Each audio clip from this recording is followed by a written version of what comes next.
everyone, thank you so much for clicking onto the video. Here are today's learning objectives. So the first is to be able to identify the aldehyde and ketone functional groups and to understand that aldehydes and ketones do not form intermolecular hydrogen bonds and this affects their physical properties. And they can also form hydrogen bonds with water and this affects their solubility. We're then going to understand the reactions of carbonyl compounds with Fehling's or Benedict's solution, Tollens reagent and acidified dichromate ions, and also with lithium tetrahydroaluminate in dry ether, hydrogen cyanide in the presence of potassium cyanide as a nucleophilic addition reaction, using curly arrows, relevant lone pairs, dipoles, and evidence of optical activity to show the mechanism. 2,4-dinitrophenylhydrazine as a qualitative test for the presence of a carbonyl group and to identify a carbonyl compound given data for the melting temperatures of derivatives, and also iodine in the presence of alkali. So now I'm going to quickly introduce aldehydes. Now, aldehydes are a homologous series of the general formula CnH2n+1CHO. And this is actually for n is bigger than or equal to 0. And so what we get is the first aldehyde would have the molecular formula C0H2 multiplied by 0 plus 1 CHO. And so it'd have the formula HCHO. And it actually looks like this. So we've got hydrogen and a carbon double bonded to an O and then attached to another hydrogen. And we call this methanol. So aldehydes contain this carbonyl group, which is the C double bond O group. This is what we call a carbonyl. And aldehydes are usually named with the suffix -anal. So we've got methanol. And then the next aldehyde would be ethanol, which would be CH3COH. So this would be ethanol.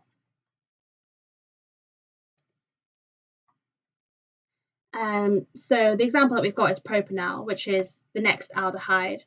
So that would be CH3, CH2, C double bond O, and then the hydrogen. So that would be propanol. And one thing to remember is that the aldehyde can only occur at the end of the chain. And so we don't need a numbering system. So we don't have to say propan 1-al to indicate that the aldehyde group is on the first carbon, because it'll always be at the end. And now we're going to have a look at ketones. So ketones are named using the suffix -anone. So for example, we have propanone. So prop meaning that there's 3 carbons and -anone indicating that's a ketone. And this is actually the first ketone because we have to have at least 3 carbons. And this is what it looks like. So we have CH3 and then another carbon, and then we have a double bond O and then another CH3 group. And so because the ketone can only be in the middle, we can't have less than 3 carbons, because if we had 2, then the ketone would be at the end. And if we had 1, then we wouldn't have, we would just have a carbon and double bond O, so that wouldn't work. And so this is why this is the first ketone. And like aldehydes, they also contain this carbonyl group, this C double bond O. And we also don't need a number for propanone and butanone because the carbonyl group can only be in one position, so in the middle. So looking at propanone, it can only be in the middle here. And if we look at butanone, which is CH3, CH2, C double bond O, CH3, if we wrote it like this, and then we also wrote it like this,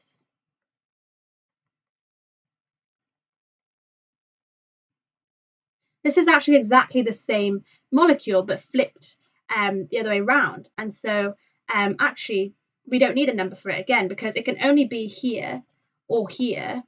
But if we flip the molecule, then it's actually the same. And so that's why we don't need a number for them. However, we do need numbers to indicate the positions of the carbonyl group from pentanone onwards. So pentanone is CH3, CH2, CH2.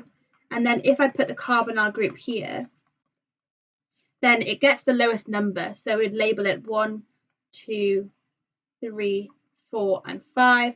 And so therefore this is pentan 2-one because the carbonyl group is on the second carbon. Now we're going to have a look at the characteristics of carbonyl compounds.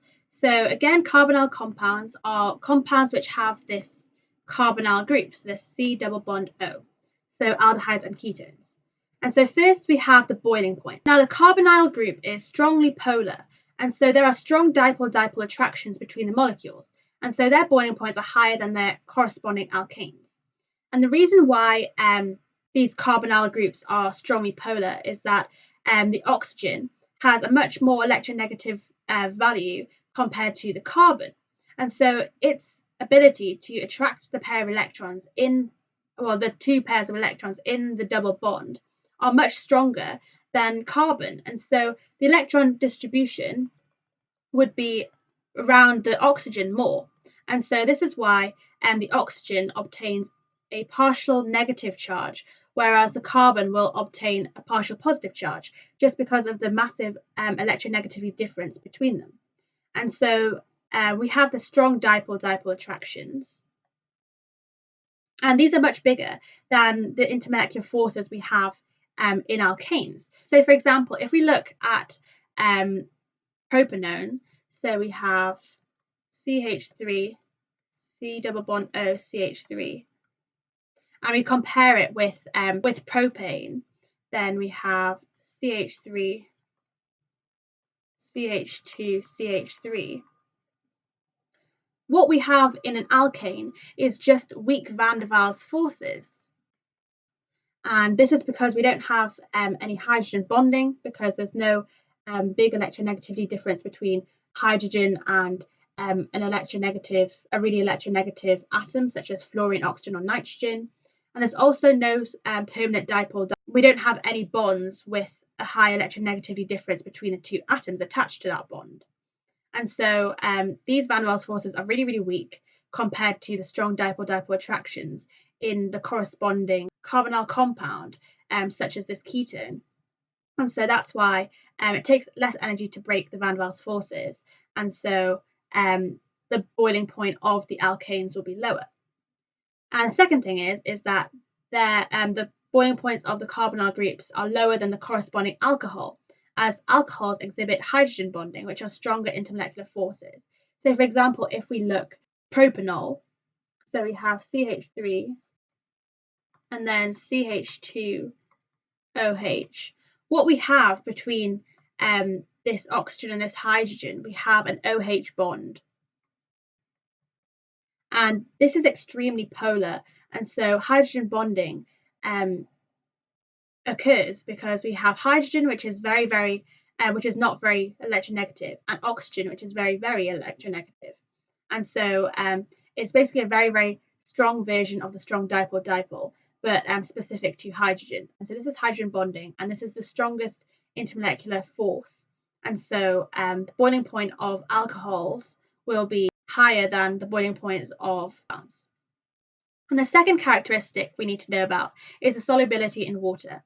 So shorter chained aldehydes and ketones will mix completely with water, as hydrogen bonding occurs between the oxygen in the carbonyl and the hydrogen in the water. So for example, if we've got propanone, so we have CH3, CO, CH3, and we have a water molecule.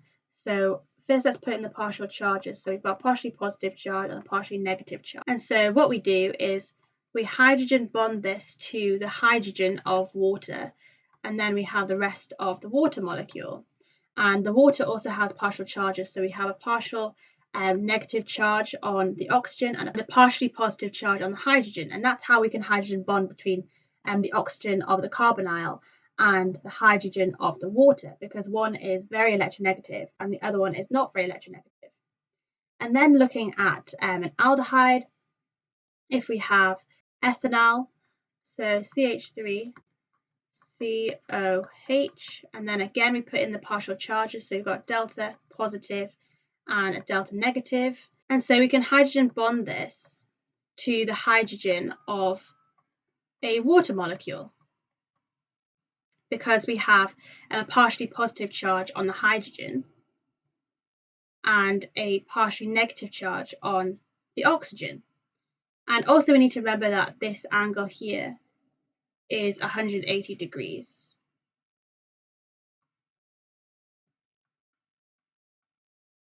Now, some other properties that we have are that methanol is a gas at room temperature, and other short-chain carbonyl compounds are liquids with fairly pleasant smell. So for example, we have propanone, which is found in nail varnish remover. Now we're going to look at the addition of hydrogen cyanide or potassium cyanide followed by acid across a carbonyl group. So when HCN or KCN followed by dilute hydrochloric acid are added to ketones and aldehydes, we form compounds called hydroxynitriles. And this reaction is base catalyzed, so we use a base as the catalyst, and this is to increase the concentration of the CN- nucleophile. So the KCN and HCN are both very, very toxic, and so this reaction isn't normally carried out in a lab, it's carried out in a fume cupboard. And this is also a very important reaction in organic synthesis because it increases the carbon chain length by 1. And also, we produce a racemic mixture of enantiomers, so optical isomers, as the CN- ion can attack the delta positive carbon from above or below the planar carbonyl group. And so this is a really important fact to remember. So whenever exam questions ask you why we get a racemic mixture, it's because there's an equal probability of the CN- ion attacking from above or below the plane of the CO bond. And so we form a 50-50 mixture of both optical isomers. And so firstly, we're going to look at aldehydes.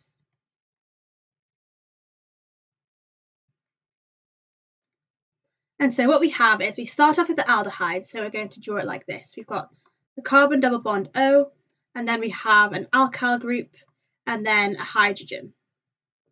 And now we put in the partial charges. So the oxygen will have a partially negative charge, whilst the carbon will have a partially positive charge because of the very big electronegativity difference between them. And then we can draw in the nucleophile, which is our CN- ion. So we have a CN-, and it has 2 electrons spare to donate to an atom to form a covalent bond. And so what happens is that these 2 electrons are very attracted to the partial positive charge of the carbon, and so they move towards this charge, and so to the carbon. And then what happens is that it creates some repulsion because there's some electrons coming in, and then there's some electrons in the double bond, and so there's some repulsion. So a pair of electrons from this double bond then move to the oxygen. And so what we form is an intermediate. And so what we form is an intermediate where we have carbon and also the alkyl group and hydrogen. And now we only have a single bond because there's a pair of electrons that have moved towards the oxygen. And so that double bond has broken. And what this also means is that this oxygen now has 2 electrons and it will be negatively charged. And we've also formed a bond with the cyanide. And now what happens is that we have H+. So H+ either comes from if we use hydrogen cyanide in the first place, or if we use potassium cyanide, this comes from the dilute hydrochloric acid that we add. So this is from the solvent.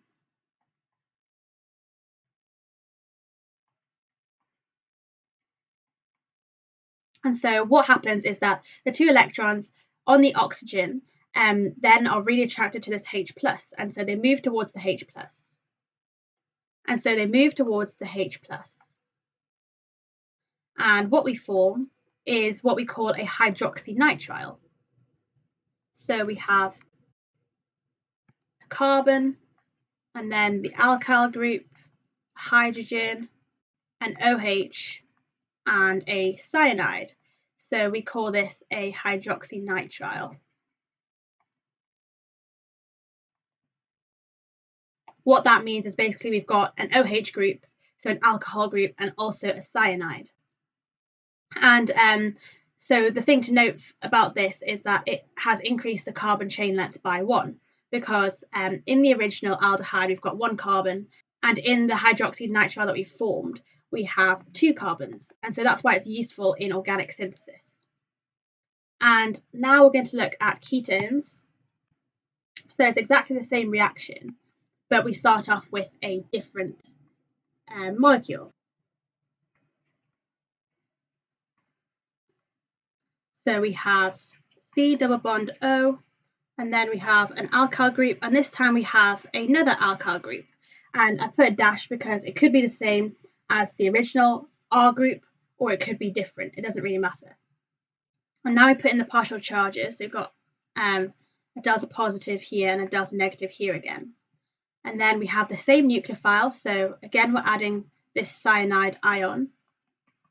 And the same thing happens. So the 2 electrons on the cyanide are attracted to this partially positive carbon and so move towards it. And then 2 electrons from this bond then move to the oxygen, which breaks this double bond and it becomes a single bond. And so what we form is carbon, and then you have the 2 R groups, and then we have an oxygen which now has 2 electrons, and also a cyanide. And so this oxygen is now negatively charged, and what we have is H plus from the solvent again.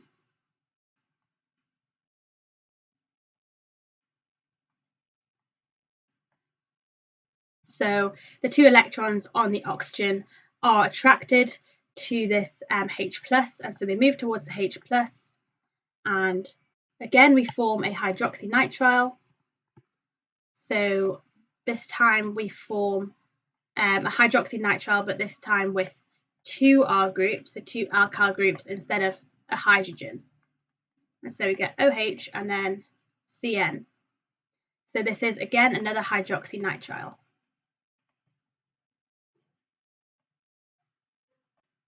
And again, we have extended the carbon chain by 1 because we started off with 1 and now we've ended up with 2. Another thing to note is that the carbon in the center is a chiral center. So that means that it's got 4 different substituent groups attached to it. And so we get optical isomerism. And this is the same with the hydroxynitrile formed by the aldehyde as well. And so these are nucleophilic addition reactions. And that's because we have a nucleophile, which is the attacking group, and this is the CN minus, and addition because we're adding across the double bond.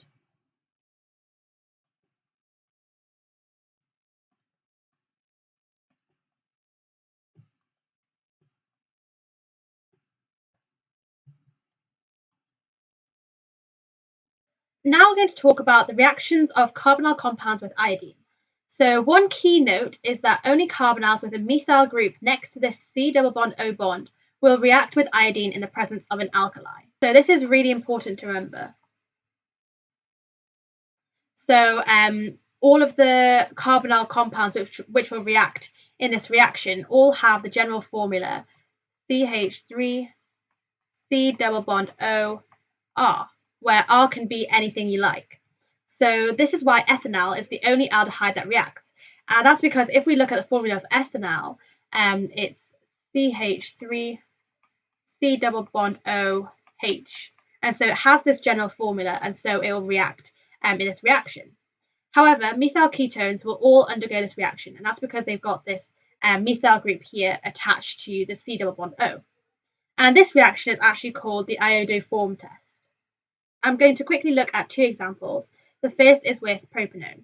So we have CH3, C double bond O, CH3. I'm going to add some iodine to it and also some sodium hydroxide because we're doing it in the presence of alkali. And what we form is CHI3 and also a salt of the carboxylic acid. So this is sodium ethanoate.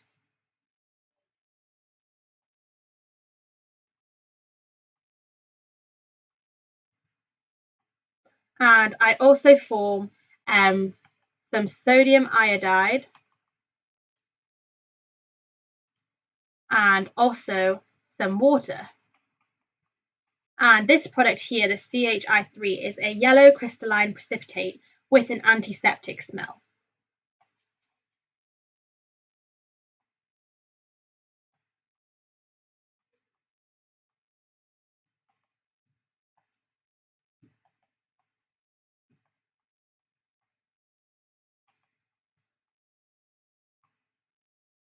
And then the second example we're going to look at is with butanone. So we have CH3, CH2, C double bond O, and then CH3. And then again, we react it with some iodine and some sodium hydroxide. And again, we form this same product, CHI3. And this time we have a different salt because we've used, so the salt this time would be sodium propanoate. So we'd have CH3, CH2, COO minus, Na plus, and we have these 3 sodium iodides and also 3 waters. So this is sodium propanoate. And you've just got to remember with all of these equations that we always form this CHI3 as the product and a salt and also 3 sodium iodides and 3 water. So now I'm going to quickly remind you of the oxidation of ketones and aldehydes. So primary alcohols are oxidized to aldehydes and then carboxylic acids using acidified potassium dichromate, and therefore aldehydes can be oxidized to form the corresponding carboxylic acid.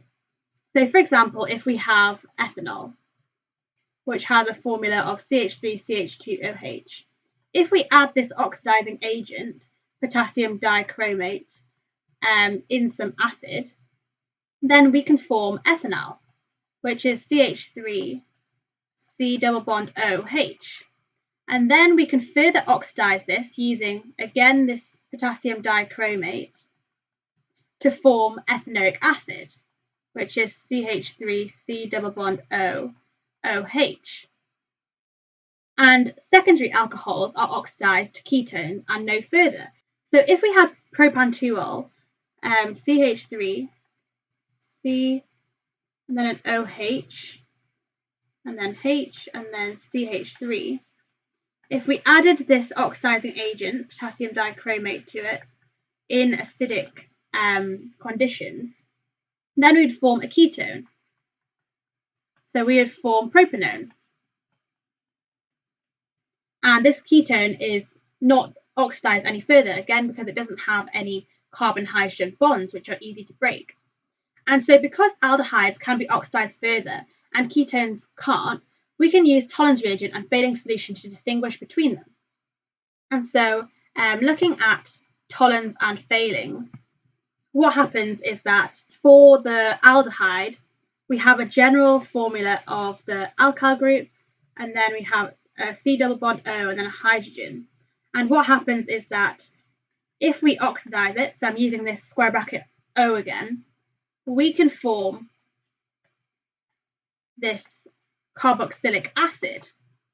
And so because this is oxidized, this reduces some of the Ag plus ions. So in Tollens reagent, we have this ion, and if we add an electron to it, we can form silver and 2 ammonias. And it's this silver that is the silver mirror because it's a solid. And so it will form on the side of the test tube. And then looking at Fehlings, so again, if we look at the aldehyde, we have R and then C double bond OH, and we're using an oxidizing agent, and this will form again this carboxylic acid. And also note that when I use this square bracket O, it has to, the equation has to balance. So we see that the carboxylic acid has 2 oxygens, and so we need only 1 of this oxidizing agent. And what happens is that we have Cu2 plus, and it gets reduced to Cu plus, and this gives us the brick red precipitate.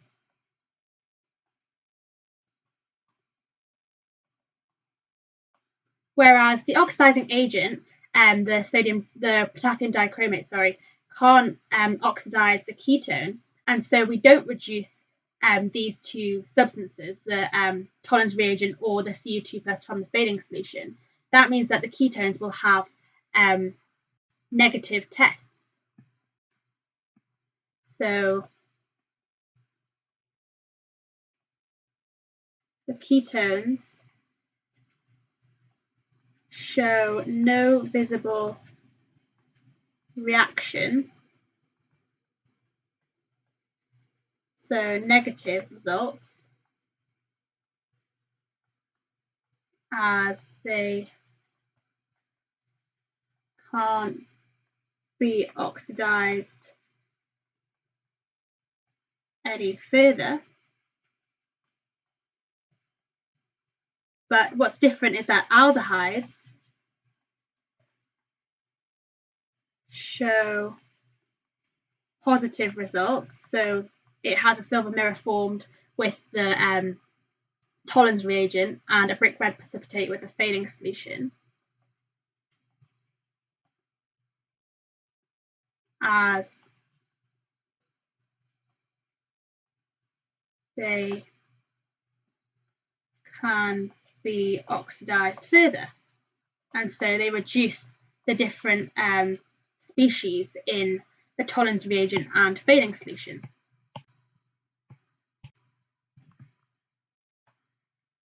Further.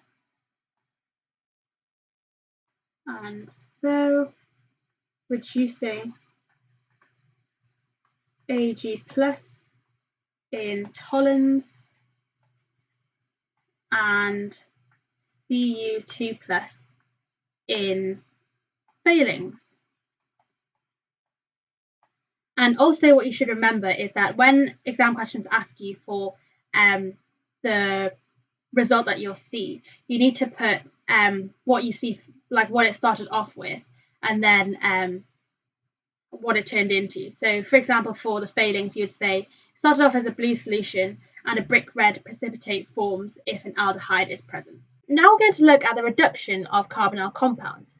So we can reduce carbonyl compounds using LiAlH4, which is lithium tetrahydroaluminate or lithium aluminium hydride in dry ether, and we use room temperature and room pressure.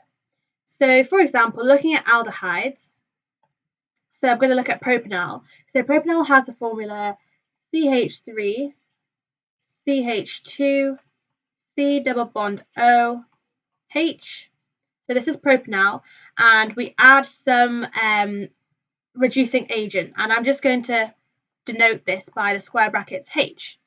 And then we're going to turn it into a primary alcohol, because if you remember about oxidizing, a primary alcohol oxidizes to an aldehyde and then further to a carboxylic acid. So when we reduce aldehydes, we reduce it to a primary alcohol. And so we get propanol. So CH3, CH2, CH2OH. And now we need to balance the equation. So all of the carbons and oxygens should be balanced. So we should only just be balancing the hydrogens. So on the left we have 6, not including the reducing agent, and on the right we have 8. And so we must have 2 of these reducing agents. And this is how we would use this square brackets H in a very similar way to the square brackets O for an oxidizing agent. So here we have propanol. And here we have propanol, which is the primary alcohol. And then for a ketone, so if we look at propanone, so we have CH3, C double bond O, and then CH3. And again, we're going to reduce it. And this time we're going to form a secondary alcohol. So we're going to form propantuol. So we're going to have CH3, CH, and then CH3. And the reason we form this is because secondary alcohols oxidize to form ketones. And so now again we balance the equation. So we have 6 hydrogens on the left, not including the reducing agent, and 8 on the right. And so again we need 2 of these reducing agents. And so on the right we have propanone.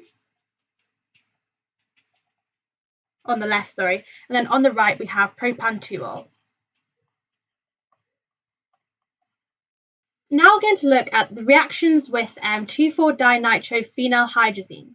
So 2,4-DNP reacts with both aldehydes and ketones, and the product is actually in orange precipitate. And so this means that we can use this 2,4-DNP to identify if a compound contains a carbonyl group, so contains the C double bond O group. If it contains this C double bond O, this is a carbonyl group.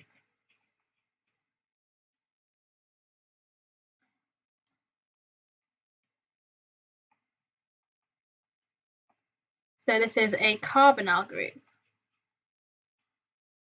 And after that, we can then use Tollens reagent to differentiate between an aldehyde and a ketone, because aldehydes can be oxidized further, whilst ketones can't. And so aldehydes will produce the silver mirror by reducing Ag plus ions into silver, compared to ketones, which won't have any effect. And the melting point of the crystal formed can also be used to help identify which carbonyl was used. And so we take the melting point of orange crystals produced and compare it with known values in a database. So I'm going to have a quick look at the reaction that happens when we add this 2,4-DNP to, in this case, an aldehyde. So we're adding it to ethanol. And what happens first is we get electrophilic addition, because this 2,4-DNP is acting as an electrophile, because the nitrogen has 2 electrons which it can donate to the partially positive carbon, which we have here. And so electrophilic addition happens, so we get this new molecule, and then what happens is that we eliminate water to form an alkene. So remember back to when we were doing alcohols, dehydrating alcohols to form alkenes. So that's basically what's happened. And this product is an orange precipitate. You won't need to know this, so you get a clear idea of what happens. Now we're going to have a look at some questions. So for question 1, ethanol can be oxidized by acidified potassium dichromate to ethanoic acid in a 2-step process. For A, in order to ensure that the oxidation to ethanoic acid is complete, the reaction is carried out under reflux. Describe what happens when a reaction mixture is reflux and why it is necessary, in this case, for complete oxidation to ethanoic acid. So this is one of the really important things that you have to remember, because reflux is very different to just heating and distilling off when we want to oxidize a primary alcohol just to an aldehyde. So reflux is when we have the condenser straight above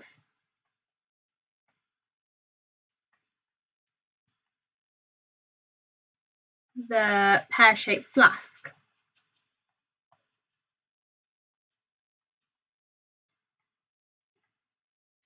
So if we were going to draw a diagram, it would look like this. So we'd have the pear-shaped flask,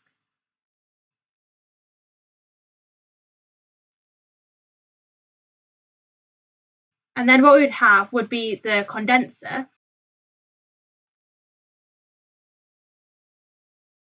straight on top of it. And so we have cold water going in and cold water coming out at the top. And so what happens is that we have in this pear-shaped flask, so we'll have some anti-bumping granules and also the mixture of alcohol. And then what happens, we'll have the potassium dichromate as well. And then what happens is that we heat it with a Bunsen, and then all the vapors will rise and they'll condense because we've got cold water going in and out of the condenser. And so as they condense, the liquids then drip back into the flask. And so that means that we can oxidize all of the ethanol and ethanol into ethanoic acid. And then for B, write a half equation for the overall oxidation of ethanol into ethanoic acid. So we start off with ethanol, which is CH3CH2OH, and we want to form ethanoic acid, which is CH3 and then C double bond O, OH. And so now we do the classic balancing half equations.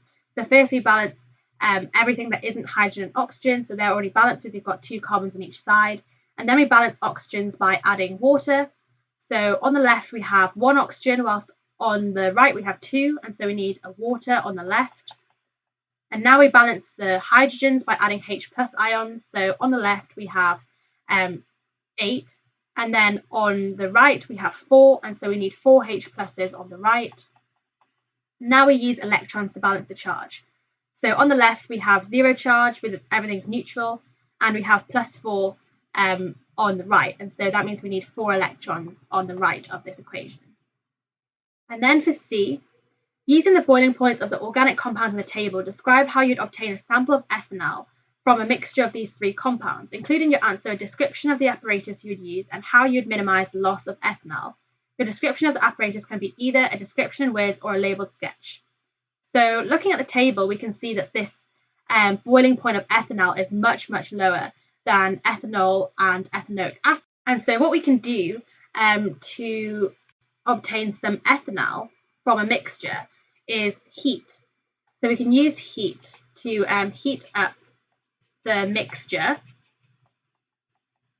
Because because the boiling point of ethanol is so different to ethanol and ethanoic acid, that means that we can use this feature, its boiling point, to extract it.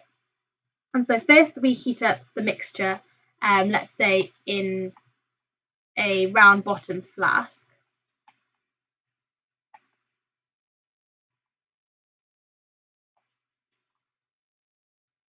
And then what we do is we use a thermometer.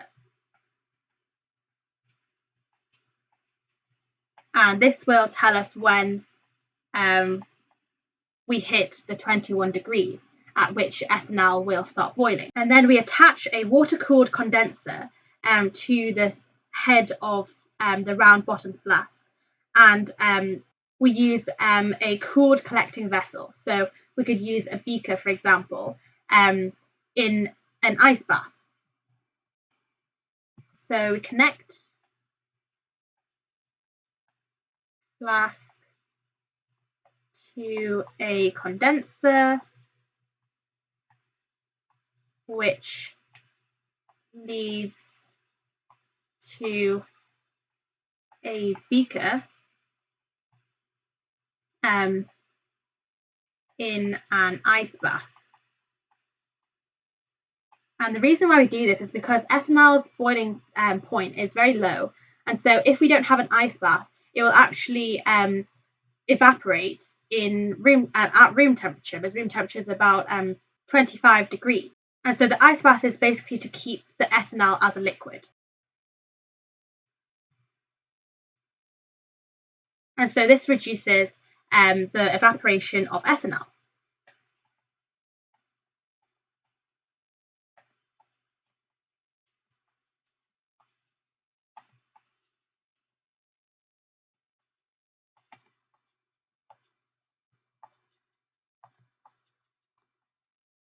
And so this answers a bit of the question where it says, how would you minimize the loss of ethanol? And then for D, a student obtained a sample of a liquid using the apparatus in part C. Describe how the student could use chemical tests to confirm that the liquid contained ethanol and did not contain ethanoic acid. Okay, so the key thing we need to think about here is oxidation of aldehydes and of carboxylic acids. So aldehydes can be oxidized further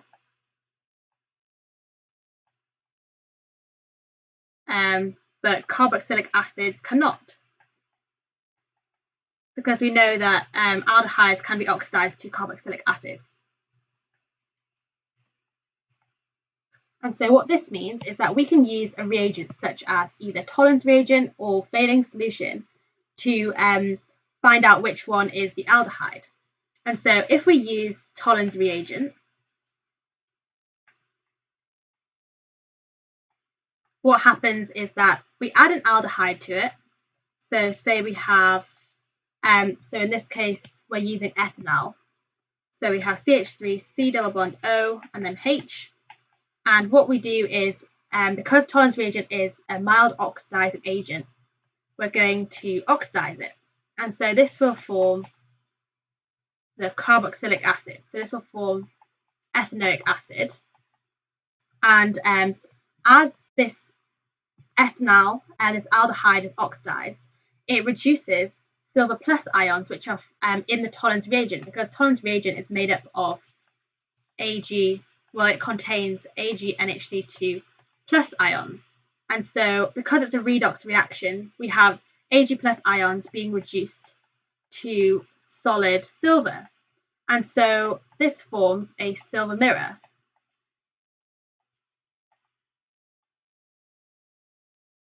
And so that means that with aldehydes,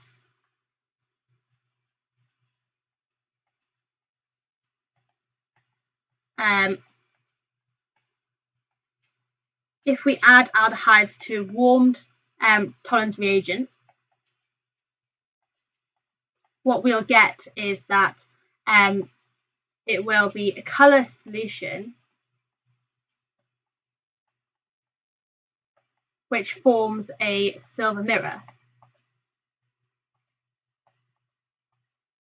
Whereas for the carboxylic acid, so the ethanoic acid,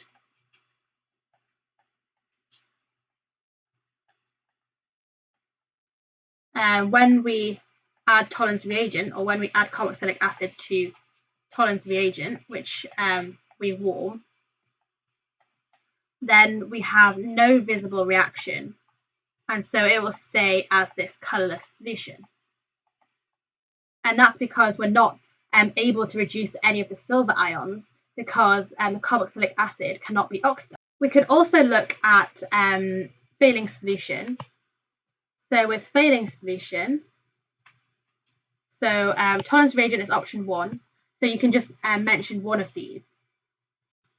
So the second option you could go with would be failing solution.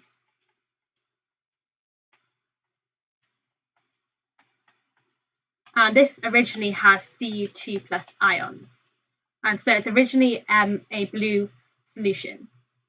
And so what happens is that for aldehydes, if we add it with warmed failing solution, what happens is that these Cu2 plus ions are reduced to Cu plus ions, and so we have a blue solution going to form a brick red precipitate.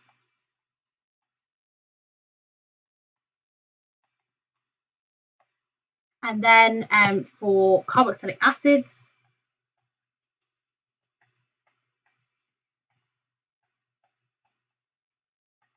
we don't get this reduction of Cu2 plus ions, and so this blue solution will remain.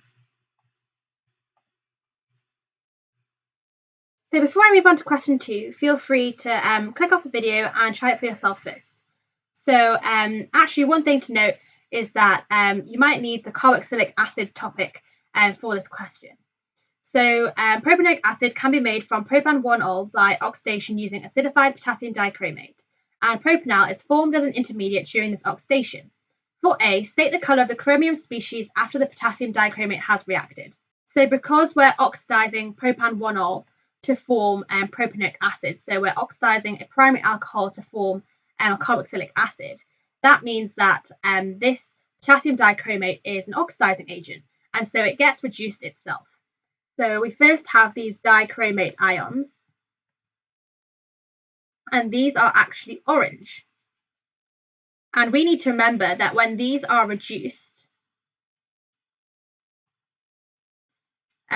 they form Cr3 plus ions, so chromium 3 plus ions, and these are green. So the answer is green. And then for B, give a chemical reagent that would enable the student to confirm the presence of propanoic acid in the extracted compounds. State what you would observe when propanoic acid reacts with this reagent. So we need to remember that to test for carboxylic acids, we need either sodium carbonate or sodium hydrogen carbonate. So I'm going to put down sodium hydrogen carbonate.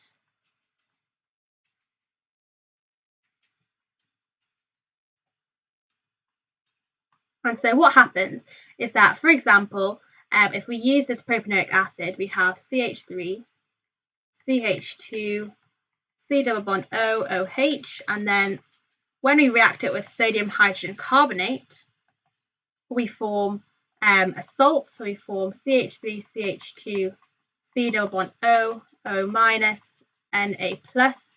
So this is sodium propanoate, and we also form water and some carbon dioxide. And so it's this carbon dioxide that we're basically looking out for. And so what we can do to test for the carbon dioxide is we then use lime water. Well, first this carbon dioxide will produce bubbles. So that's our first indication that it contains carboxylic acids. And then if we want to test further, we can use lime water. And this lime water will go from colourless to cloudy if we have carboxylic acid present. And then for C, predict which one of the compounds propan-1-ol, propanal, and propanoic acid will have the highest boiling point. Explain your answer. And so we have propan-1-ol, which is a primary alcohol. So if we draw up the structure, we have 3 carbons in the chain, and then we have OH, and we have hydrogens everywhere else.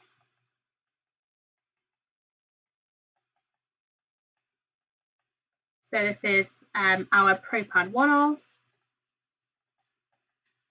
And then we have propanal, which is an aldehyde. So we have COH at the end, or CHO at the end. And then hydrogens everywhere else. This is propanal. And then for propanoic acid, we again have 3 carbons in the chain, but this time we have a COOH group at the end and hydrogens everywhere else.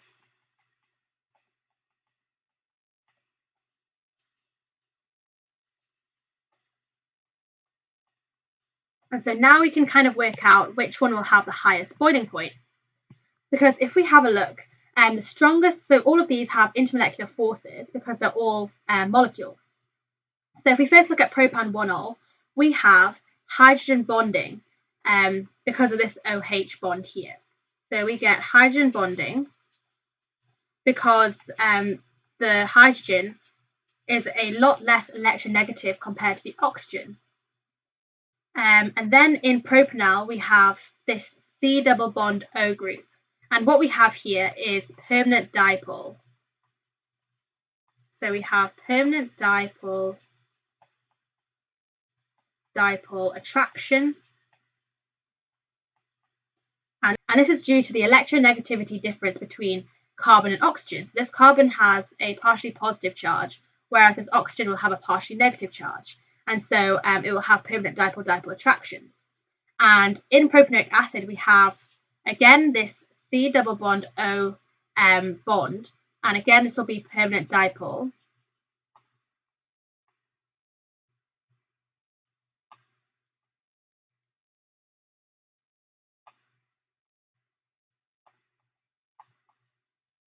And we also have some hydrogen bonding here because we have an OH bond.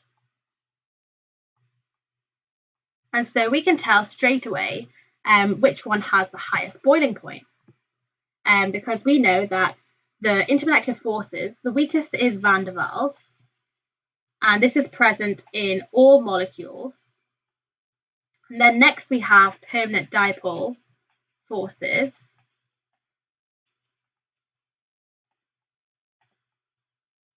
And then the strongest intermolecular force we have is hydrogen bonding.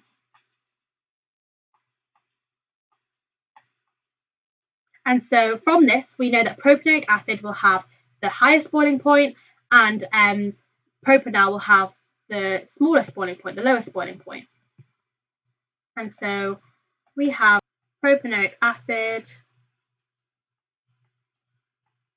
and will have a bigger boiling point than propan-1-ol, which will have a bigger boiling point than propanal. So this is increasing